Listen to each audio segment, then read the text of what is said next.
قابوران قرية كردية تتبع ناحية الراعي في منطقة الباب في محافظة حلب.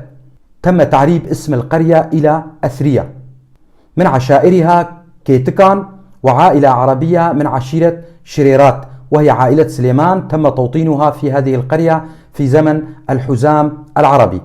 من عوائل القرية خشمان، كرعو، جيبو. عدد السكان حوالي 1100 شخص مع أهالي المزارع التابعة لها، ومساحتها حوالي 1300 هكتار. تبعد عن حلب شمالا حوالي 50 كيلومتر، وعن الباب شمالا 24 كيلومتر، وعن الراعي جنوبا 5 كيلومتر. القرية قديمة، فيها معالم أثرية هورية وبيزنطية ورومانية، وعلى أطراف القرية مقابر قديمة تسمى خشخاش.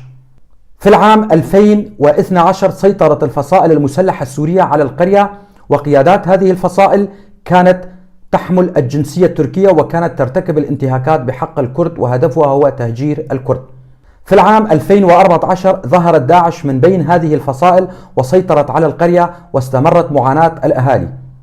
في العام 2017 جرت اشتباكات بين داعش والفصائل المسلحة المدعومة من تركيا، استمرت لأسبوع، وانسحبت داعش، والبعض من داعش غير ملابسه وانضم إلى هذه الفصائل، وهم الآن قيادات في الجيش الوطني السوري والشرطة العسكرية. تم الضغط على الأهالي بهدف تهجيرهم وتسكين مستوطنين فيها والاستيلاء على أملاك الأهالي. وصلتني هذه المعلومات من أحد أبناء المنطقة، وأتمنى السلامة والعودة الآمنة لأهالي القرية وعودتهم إلى لغتهم الكردية، وشكرا.